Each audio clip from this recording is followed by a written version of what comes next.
Morning, everyone. Hi, Gill. Thanks again for coming on again to discuss this topic, which is brilliant. So, Jill and I have done a series of these talks, sort of talking about a customer journey from the beginning right the way through to the end, where they may be unaware that they've got a problem, to recognizing they've got a challenge on their hands and they need a solution, to looking for the solutions. And today's talk is about when they're actually ready to act on those solutions. Ready to purchase. Sorry. Yeah. I put ready to act, ready to purchase. She always knows much better than I what I'm talking about. So that's always great. And so we were going to talk today about those elements of when someone is ready to purchase, what sort of journey do they go on, what are their thought processes, all of that. And so I've asked Jill to come on because she's an expert in this area to sort of discuss what that journey looks like as a whole. So thanks, Jill, for joining me. So morning, Henny. So the piece we're at really is that the person they're at that point where they're going to start making decisions about, and we'll do the ready to act next month, but they're at that point where they're going to start choosing who they go with, right? So this is our last point in the process to influence that part of the decision. And so this is the place where we know we've talked all the way through about building trust and credibility. You know, that's going to become even more important at this stage in the process. And this is and as you mentioned last time, Henny, this is where people are looking for testimonials on their websites, for case studies on their websites, all those things that they can refer to, that they will be in their minds starting to compare between their choices. So if they're down to 3 or 4 suppliers for something, that's where they're going to start looking at the detail and saying, well, you know, on Pink Elephant's website, it says this, and on this website, it says this. No, actually, these guys have got this case study, and that's the sort of person that I am. So this is where having that, and it's all got to be in place because you're not going to get the opportunity to give it to them. We've got to sort of stand out in this piece. So what is it we're going to do differently, taking them through this part? We're sort of past the nurturing. We're sort of edging on the call to action end of things. Yeah. I'd absolutely agree. I'd absolutely agree with that. And I think that's often what people lack on websites is that call to tell them what the next steps actually are. Because there's so often you just see copy about myself. This is what we do. This is why we're so brilliant. And then there's nowhere for someone to go or to take action or to even sort of give them that next sort of thought process that they sort of haven't stepped outside their own bubble of running their business and working out how it works, to think, what is the next step my client wants to take at this point? What do they need to bring them over the line? And I see that missing. I don't know if you think the same, but I see that missing quite a lot. Well, or else there's so many different things they could do. They don't, you know, it's like, which one am I supposed to do? There was something, it was ages ago, there was a company that was selling, it was something one of my mentors shared with us. There was a company selling a CD set of business training. Yeah. They had this amazing ad and everything else. There was nowhere on the ad that you could see where you were supposed to click. Apparently you were supposed to click the CD symbol. How would you know? And so they spent a huge amount of money on this marketing campaign, and it actually made zero. It did not make one single penny because nobody could work out how to buy. It was just a crazy idea. One of the really simple tools to put on your site, because I think people, you know, even us who are web developers, could build what we think is the best website in the world, and then you see someone using it, and you're like, "Why are you doing that? What are you doing that for?" And the reason is that they're thinking a button might click or something might move from A to Z, or they're missing that call to action. So a little bit like your CD. So put something like Crazy Egg, which is a really cheap heat mapping tool, which will show you weird journeys that they might be taking and weird things that they might be doing, because then you can go, why are they clicking there? Do you know what? I think they're trying to get a booklet there, or they're trying to get, and you could begin to see that, and actually you won't know that sometimes unless you put those tools on Well, there, yeah, because that somewhere on they're the not. website you've put that wonderful click here, but the click here hasn't actually got a click behind it, and they're frantically clicking on the screen, and they can't work Exactly. out why nothing's happening, right? Yeah, absolutely. So this is the place where, and I think this is also the place to think about making it clear what's going to happen next. So if they do that, even if they don't actually, even if they're not even purchasing, but if they're going to fill in and start filling in some data, what is going to happen next? You know, what's that process? Because I was at Somerset Business Show the last couple of days, and we did something on referability. And one of the things I was saying was, if I'm referring somebody, say I'm referring you to, I don't know, an accountant or something, I want to know what I'm letting you in for. Because it's going to come back on me, right, as the referrer. And I think we have to think about that, you know, because it can be, sometimes the purchase piece can be so quick that somebody can be quite concerned about that. You know, all of a sudden they think, oh, I'm going to do, oh my God, it's going to take my money like now. And maybe, you know, and they're not 100% ready, and they maybe want to just check some things when they're in the process. So we have to think about what fears the customer has at that point, I think. So I always talk about them as friction points on the Absolutely, buying yeah, process. absolutely friction points. Yeah, good point. Good Yeah, description. Yeah, that's what I call it. So what I always try to do is, even once you've built a site, once you've built a marketing campaign, whatever that is, step out of yourself, walk through it, go, well, this is what I'd expect to do next, and this is what else I'd meant to do next. And if you're unsure of what that process looks like, I always go and look at the big guys. There's yes, thousands of people out there who've already done it. They've had teams with people like me in there going through there, going, that's next, that's next, that's next, that's next. They've worked out these journeys. They're so slick, some of these journeys that they've been on. and they will have tested them and tweaked them, right? So they will be 100%. optimized. Yeah, And I absolutely. always go, they've got teams of marketers in there, which smaller businesses can't ever have. And they've done everything that they can do. They've got all the tools, all the kit. So learn from them, because Yeah, actually, I would say, you know, also never turn off the ads. Always watch the ads and then click through that journey and see what yeah, that looks like, or funnel hack them, which is another way, is where you do the even after purchase. So you actually buy from them, you go through that process, and you see everything that they're doing, because there's so much to be learned from yeah. just doing it for yourself on someone else as well, to see what sort of things they're offering at this moment to get them over, Yeah, to get them over. and it's standing back from that process, isn't it? And looking at the, you know, so if you do click the ad, you know, what were the words in it, or what was the image in it that made you do that? Okay, you're testing, but there's still going to be some you're going to ignore. And then as it goes through, other bits we think, oh, that was a bit, that was a bit tricky. Wasn't quite sure what to, because that's where the learning comes in. And I think the other piece to think about at this point, where we want to be removing what you rightly call those friction points, is then this is when you start using your frequently asked questions.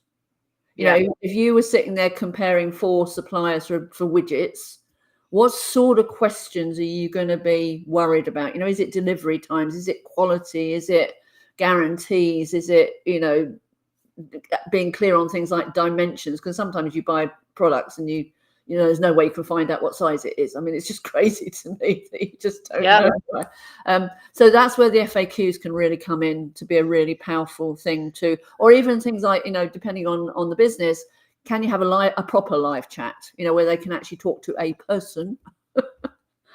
Depending on your target market, you know, because some of the generations don't want to talk to people; they'd rather talk to a bot. So again, comes back to knowing your customer. Which is where we started, isn't it? You know, that is the case.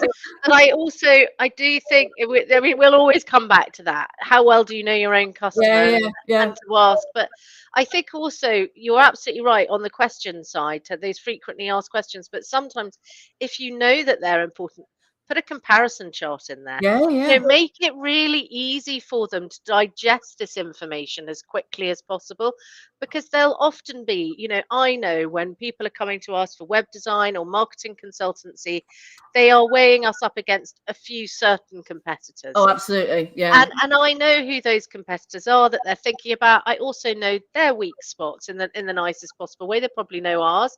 But, you know, to utilize those to your benefit as to why you end up getting those customers. Yeah. You know some of the things that they're doing wrong. Tick. Have you even things like just slightly disrupting their thought pattern against them to say, well, have you actually thought about this element, this element, this element?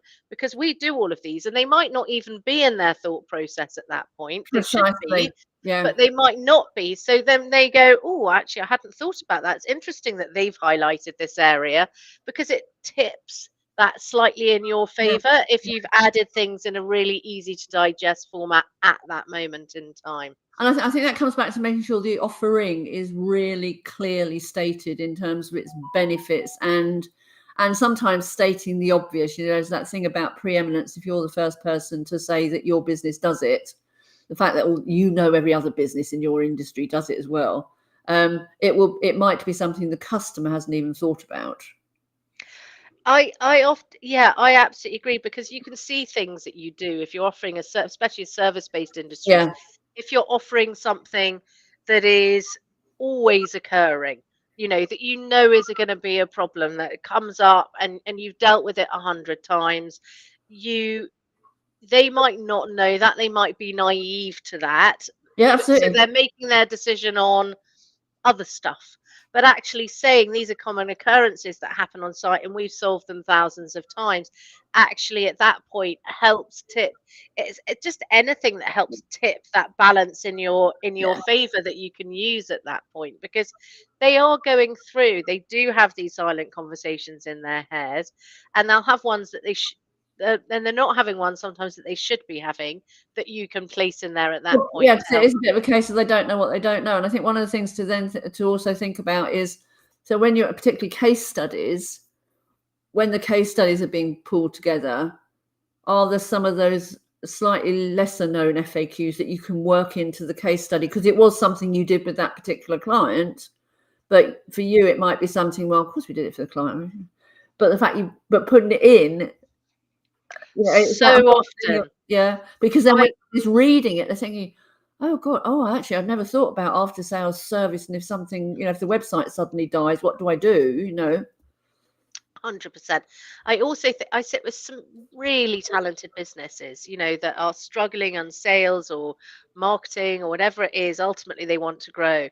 And they're telling you all this amazing stuff that they're doing. And then you look online, there's nothing there. And you're like, well, Why this not? is all great. I've got loads to work with then.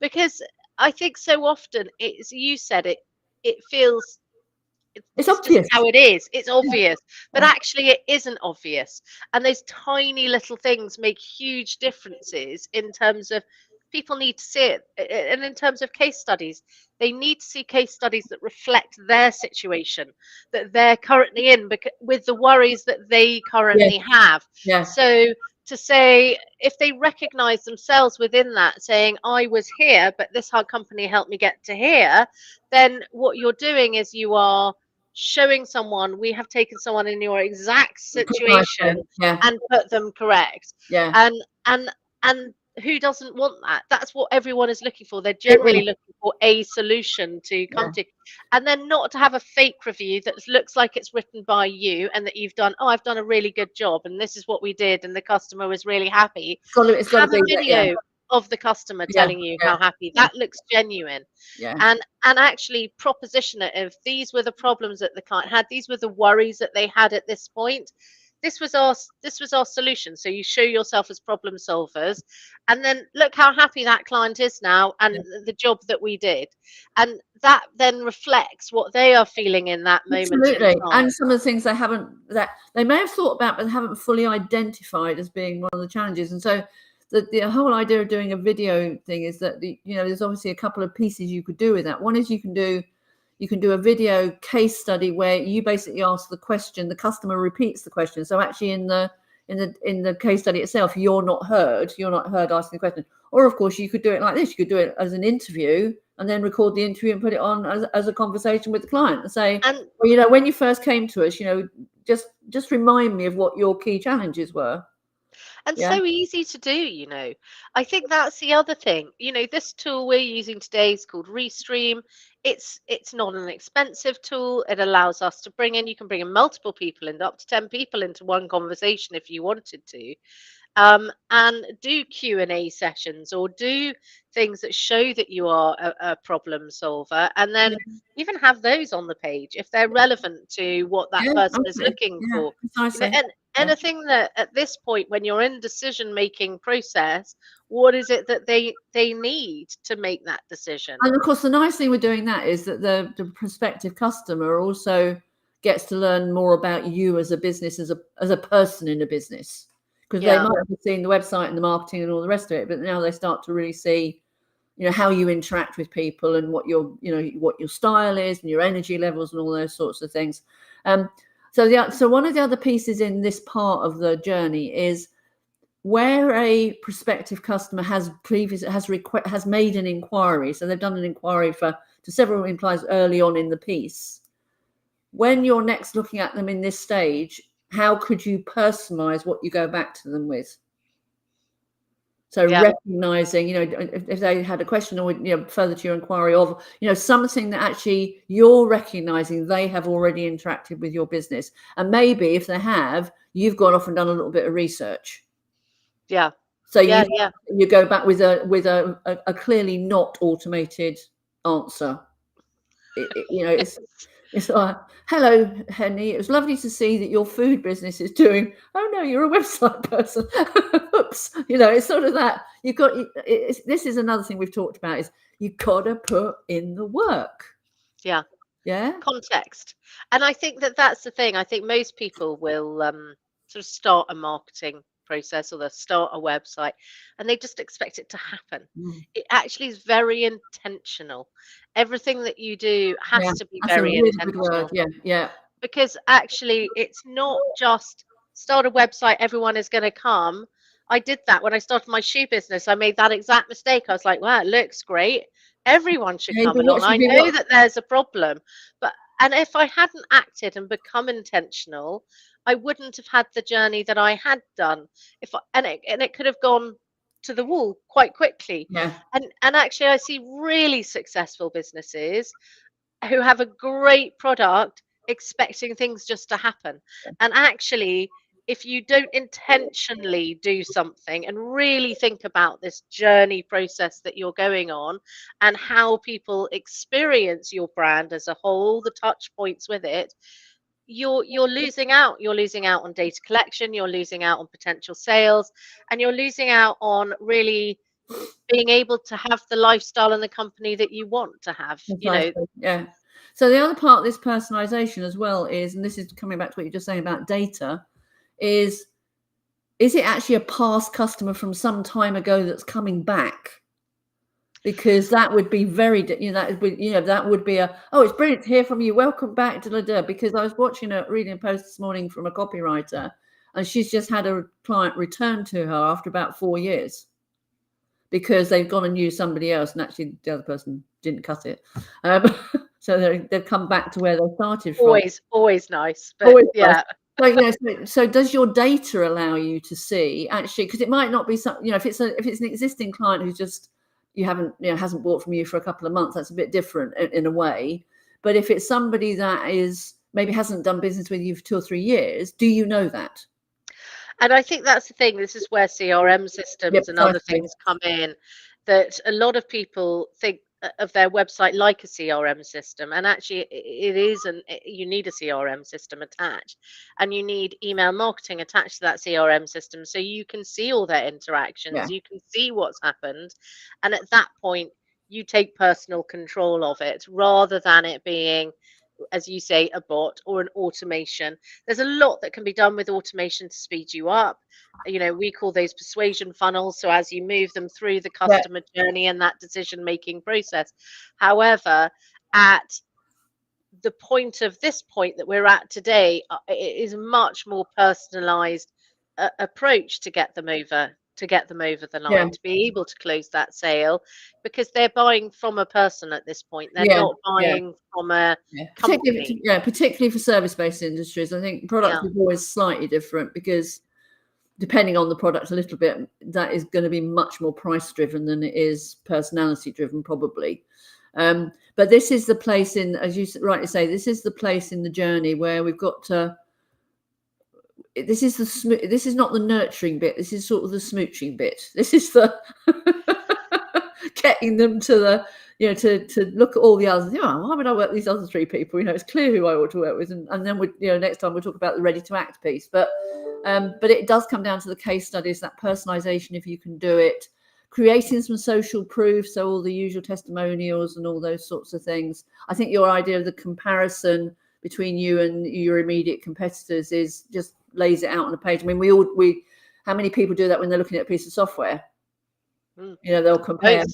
Most people will look at it and say, even if you're comparing the packages for the same piece of software, that comparison thing that says this is what you get for this price and all the rest of it.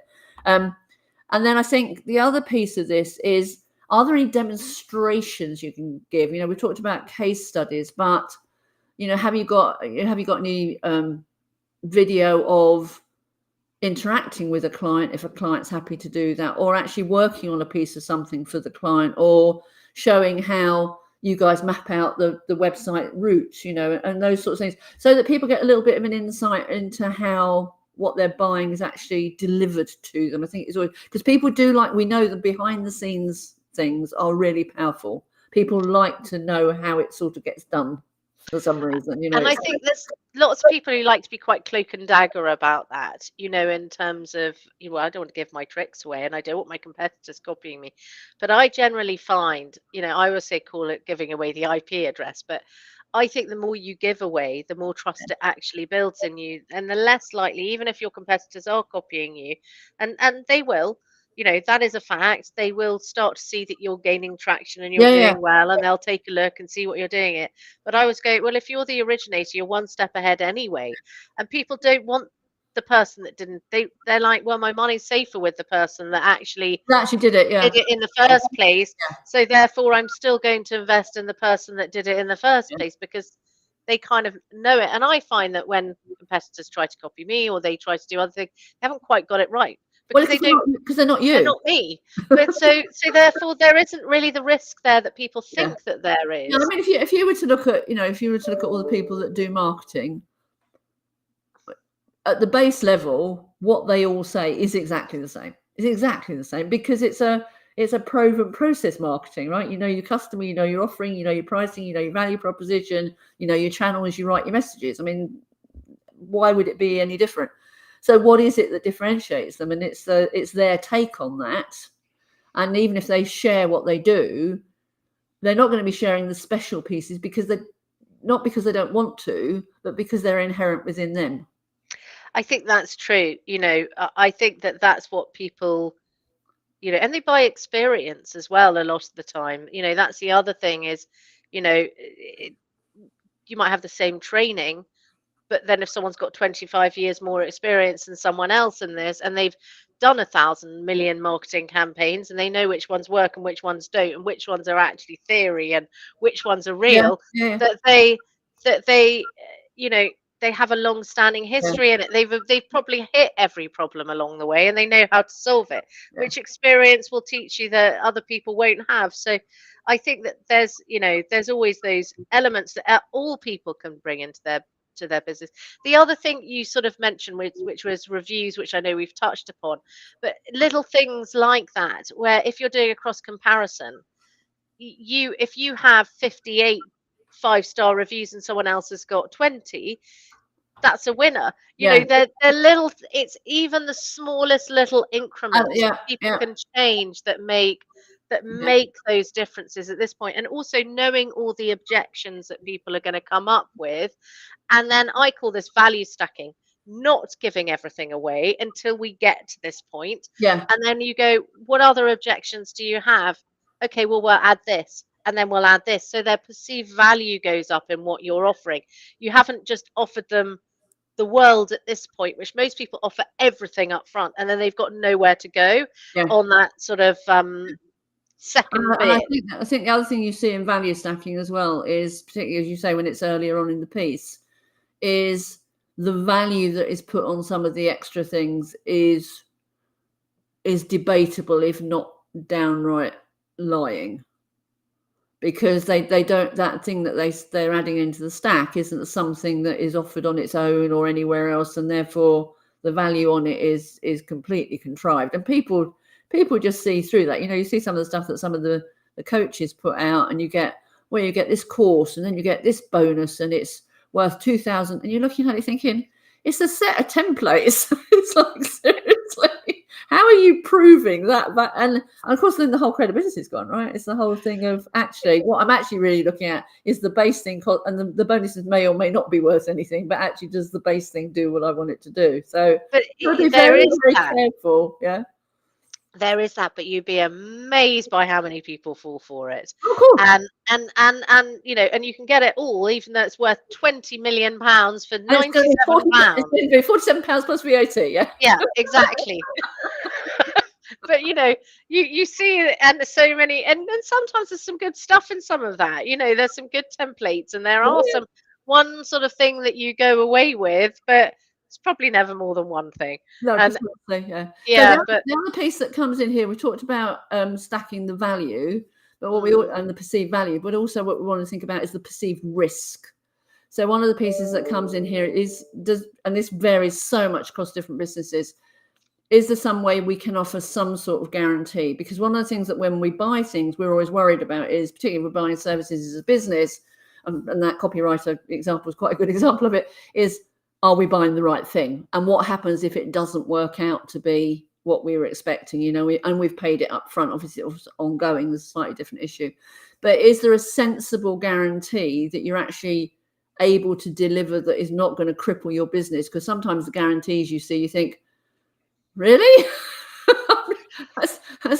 That's great, but I think that doesn't commercially make a lot of sense, really. So what guarantee can you actually offer around the some sort of free trial or something, again depending on the business, but is there something that gets rid of that perceived risk of making a decision? Absolutely agree with this. So this is a conversation I have 1,000 times over with my clients, because if you can't wrap a guarantee around something, you're asking that other person to take that risk. Absolutely.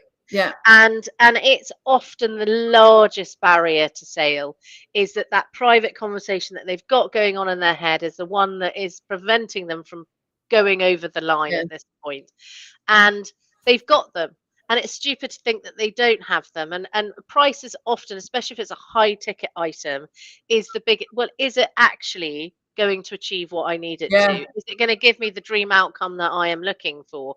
And actually, if we can't back ourselves as businesses, I meet clients, they go, well, I can't offer that. I can't offer that. That's just too big. But I always I guarantee for every person you have to get into the weeds with and deliver that back to them, or refund or whatever, you will win 10 times the amount of business because you've done that guarantee. So you'll have that reassurance that, and most businesses don't mind as long as they can see that you're trying really hard to help. And hardly anyone ever cashes in, even on a money return. If you've absolutely gone there and you've tried every single thing, they're like, that'd be a bit cruel. It obviously just doesn't work, or whatever. But I've never seen anyone cash in. I have seen people go, we'll work with you for an extra month, or we'll do X, Y, and Z, or we guarantee to keep working with you until you hit this goal. And those are big, big claims, but it just shows that you back yourself. That's what I do for my private client work for the 6 months, is that we agree the goals up front. There is the caveat that you have, that if you have done the work, because I, funny enough, do not have any magic bullets or magic wands, unfortunately, is that I will then work with you, free of charge until we do achieve that goal, or you decide that actually you can't be bothered. And that's the thing. The great thing about creating these guarantees is that you can wrap your own terms and conditions around them. They don't have to be, if I said, we've got an example of, if you owned a gym and you were guaranteeing and you wanted to lose weight and you had a weight loss class, you guarantee 10% off your weight, but only if you turn up, only if you follow the diet plan, only if you do X, Y, and Z. So if they didn't turn up once, it becomes null and void. If they haven't shown that they're following the diet plan, then it's null and void. And if they turned up every week and they were still weighing the same, and you knew that the diet plan was a deficit for them, they weren't following the diet, or you can adjust the diet at that point to help them hit their goals. But you'll ultimately get them there because you're both focused on the Yes. same thing, so it gives them that ratio. The only thing I would say though with that, Jill, is that I put that right at the front end of the journey Yes. rather than No. at Yeah. this point of the Yeah. I journey. think this It's is the already place. been front loaded. I think this is a place that if you, I agree with you actually, that the earlier you say it, the better, because it may affect who they choose. So you know earlier in the process. But I think this is the place to emphasize it and remember that. So, and then of course the final piece is how we move them to that call to action.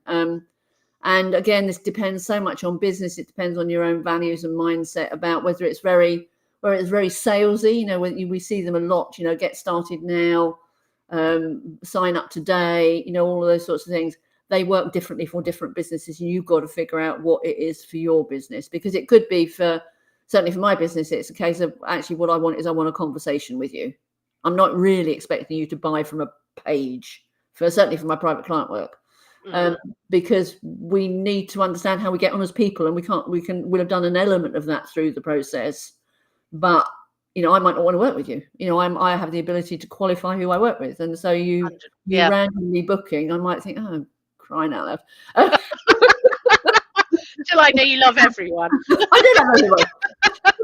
But there are some people that are just they don't ever do anything, so they're never gonna. You could take the view that you're getting paid, but doesn't do it, does it?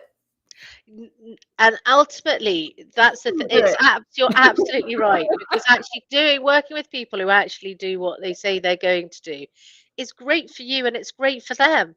And I totally agree with that, because we all have those. Everyone has The those. odd one, don't we? Every so You lead often, the horse to water, but you can't make them drink. And if they're not going to, then they're not going to.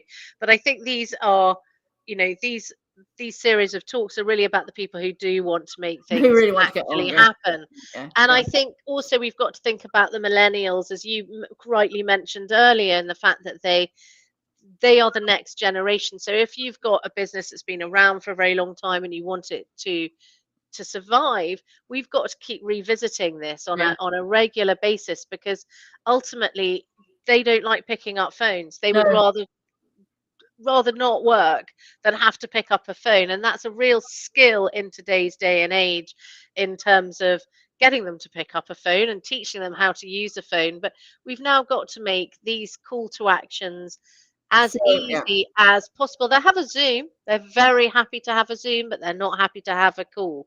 And they're happy to text, and they're happy to do other things. So this is the way in which the businesses are now running, and we have to adjust how our approach is as we go. So what happened 10 years ago might not work now, because these millennials are getting into the workplace now. They're beginning to come through. And we need to adjust our approach to marketing to these individuals. I mean, the principles don't change, but it's that whole delivery and communication mechanism that does change. So absolutely, depending on your marketplace and your product and service, and it does mean you may need several journeys, because if you're dealing across demographics, then they're going to want different ways of dealing with things. So you've got to be very clear on that. I think so. And also, that when we get to the sort of call to action buttons, I use ChatGPT. I take copy and go, write a button that's going to make someone want to click it. And it can give me 10 ideas. And actually, it's I used to sit there for hours trying to come up with some good ones. And now it does me at a stroke of a button. I'm like, that's a good one. Let's try that one. And not be afraid to switch them in and out, to try different ones on different campaigns and see which ones work best for you. Because there's no hard and fast rule.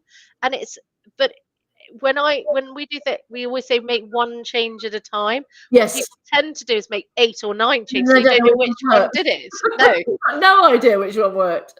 And actually, some of them might not have worked, but they've been compensated for by the ones that did. So you're actually in an even worse state, right? I mean, it's 100%. Yeah. But the trouble with making only one at a time, it's slower, and people, so it's this sort of trying to do things. Actually, you can split tests. Do it slowly, and you'll get better results. Do it fast, and actually, you don't actually know what you've got really.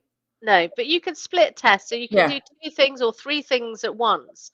If you're running a mail out campaign, for example, against something, you can do 3 types of copy, 3 different landing pages with very small tweaks on it, and see which one performed better, and then send the rest to the rest of your mailing Yeah. list. Yeah. Absolutely.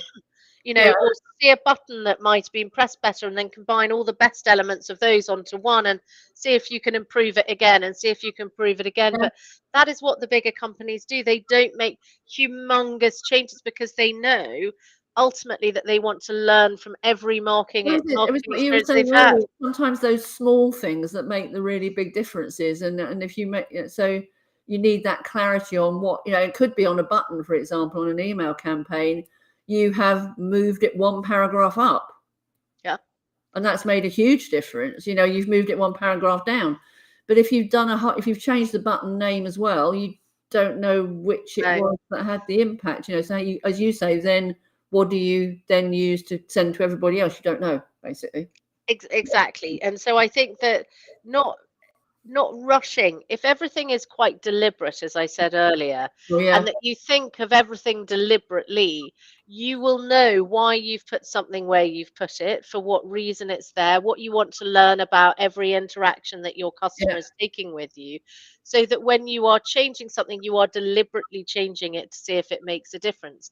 If you've just sort of gone, well, just chat GPT the copy and chuck it up and chuck this here and do that there, and then run any old marketing campaign that I'm not tracking or tracing, you are none the wiser. So then you do everything completely different the next time. But You there know will of be it. elements of what you did, and you're learning nothing from those Yeah, yeah. experiences. So for me, it's very intentional and very much thought through, and those changes should be done in the same way. And then what do you I want to agree. learn from this? Yeah. Every marketing is an opportunity to learn a little bit more about your client base, so you can continue to finesse and improve on what you Yeah, are and doing. also a little bit more to learn exactly how some of the platforms are doing things, I guess, as well, depending where you're putting things. Yeah, Yeah. yeah. Absolutely. You know, you can use AI now to do that. So Crazy Egg tool I was talking about earlier will tell you how traffic from Facebook is interacting with it, how Google traffic is interacting it, and it will automatically, without the need for a developer, create what it considers a new page version that will think it performs better. So, you know, there are lots of things out there nowadays that are coming Yeah, through that you can use yeah. that will improve those getting them over the line. It doesn't always have to be you who's doing No. it, but I'm always slightly cautious of AI in this because it loses the human element and the Well, feeling side yeah, of the I mean, I use purchase. AI a lot I use it a lot for research these days, actually, not because you can't find stuff on Google, but because you can ask AI much longer questions. Um, but I think the other thing with AI is, and it's sort of what you were just saying, it is a tool, and I think it's there for that it brings back some great ideas. But I find with the subject lines for the tips that go out every week, I'll get it to do me 10 subject lines, and then I'll probably take a piece from 2 of them. It won't be anything it's actually given me. It'll be, oh yeah, that works as the, and then and Yeah, so but it's just that it's that sort of it's not quite inspiration, but it's just those ideas, isn't it, that give you a different way of looking at what you were going to say, and then you take it and make it your own, effectively. Yeah, exactly. yeah, Exactly. yeah. Yeah, exactly.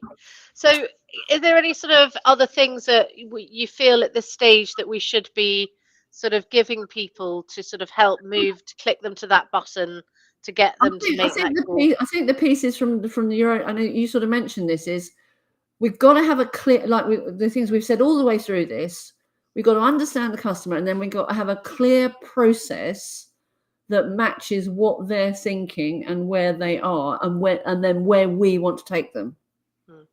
And if we've got that clarity on, as you mentioned, if we've got clarity on the call to action, rather than having a phone number and a button and an email address and a download, and they're like, don't know, to what's going to happen next, to getting rid of that fear of buying the wrong thing. That's all the stuff that comes in this piece, reiterating case studies, which we will have used earlier in the testimonials and things.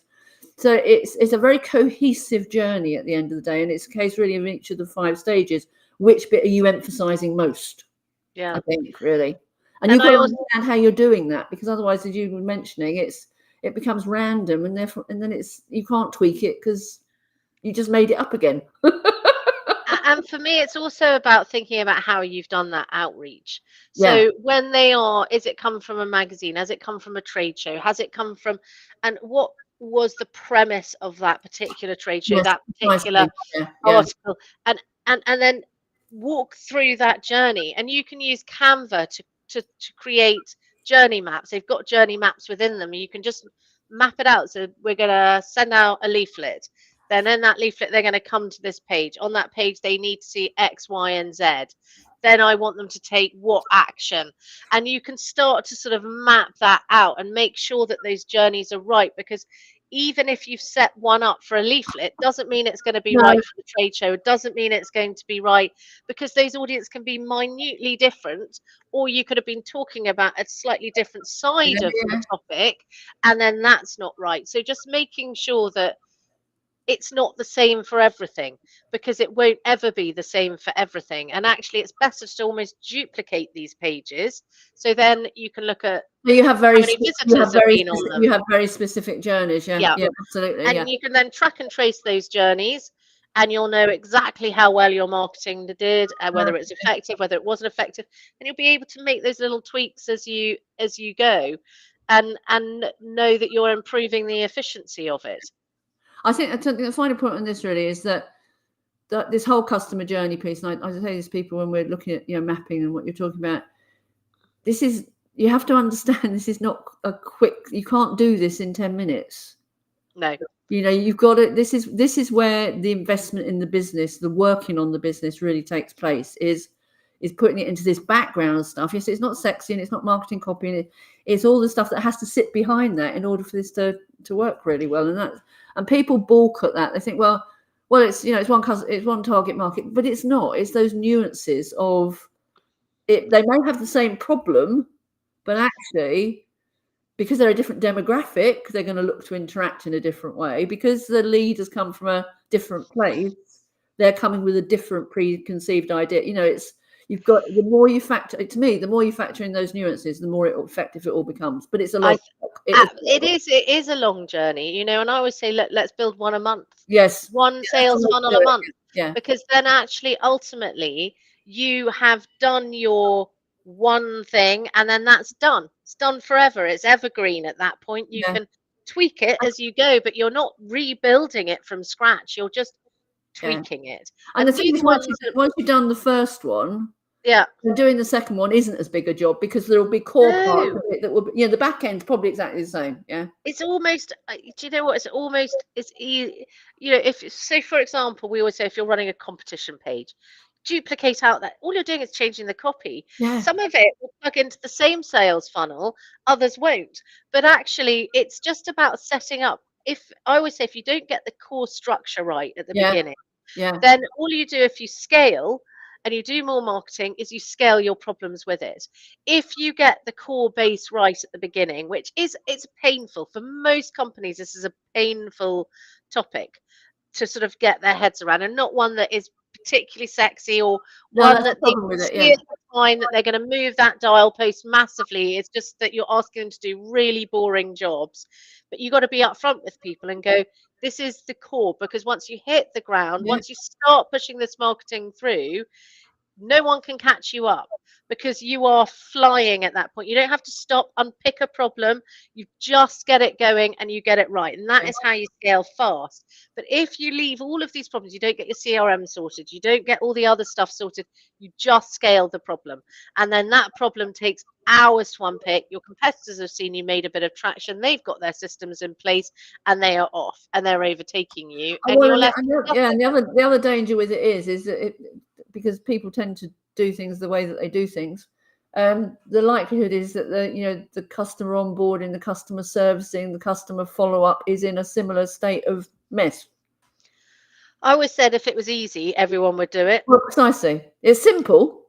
It's simple. It's easy to do, but it's not a pleasant thing to have to do. I'm not going to lie, but it is very important to do it. And I think that is where most businesses don't do it, which is why they only get to a certain size. And actually, those ones that do it, who have systems in place, you go to any big business, they've generally got systems in place. They have to. They absolutely have to. Yeah. So it's not a nice to have, it's an imperative part of a business process. And actually, you only learn that as you sort of begin to scale, that you wish you'd done it earlier. And it's one of those things that people don't think about particularly. But Yeah. I just say one a week, one a month, and you're away. And then that bit of marketing can then start to run, and then you do the next one, and the next one starts to It's run, like and then the next one. it's building blocks and layers, isn't it? Basically, Mm, you know, it's like when people are doing their content for their social media. You have seen this. They get all enthusiastic. You know, they're going to post every single day on LinkedIn, and every single day on Facebook, and every single day on Instagram, and they're going to send this out there, and they do it for about a week, and it dies. But that's because it was ridiculous. But if they actually started by saying, right, I'm going to post on LinkedIn every Thursday morning at 10 o'clock, they just did that. And then they add on, right now I'm going to post on LinkedIn on a Tuesday. And then they add that. You know, you add the layers until you've got it prepped and you know what you're doing. And then you add the spontaneous stuff.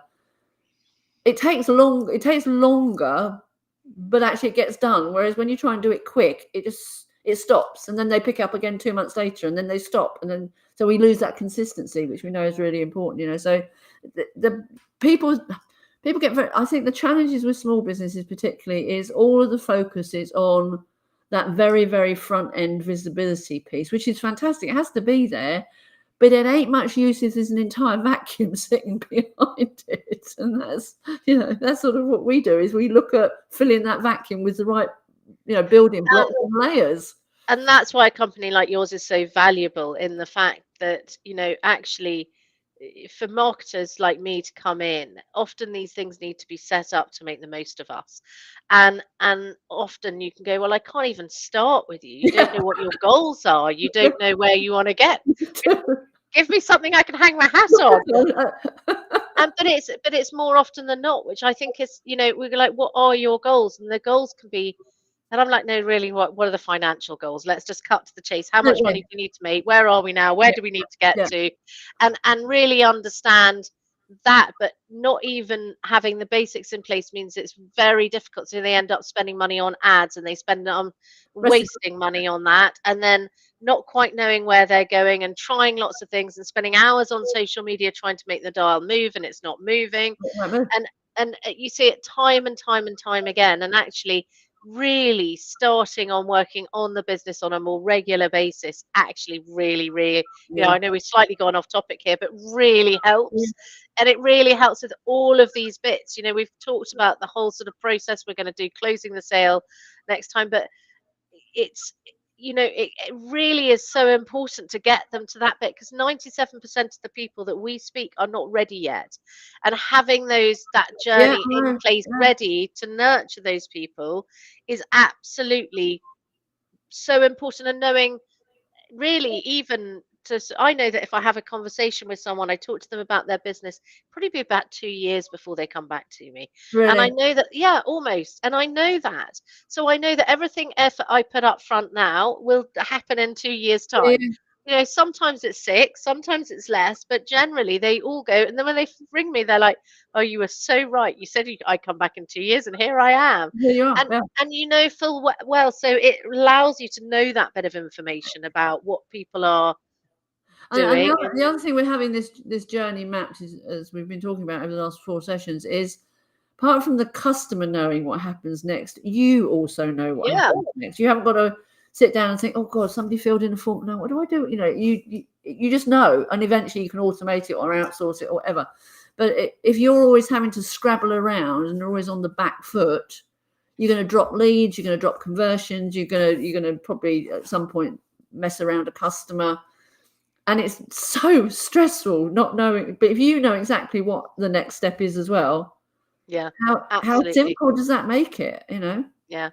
Yeah. Look, you know, I think if anyone goes away from today, ultimately, or any of the talks that we've sort of done on this topic, is to actually come and talk to Gill, because she's brilliant at this sort of thing, and just discuss exactly where you are, where you want to be, what you've got in place, what you haven't got in place, because Business Kitchen is absolutely amazing at helping businesses with the day-to-day running of their business, and making it easier on a one-to-one or a month-by-month basis of just getting through a few of these jobs that need to be done.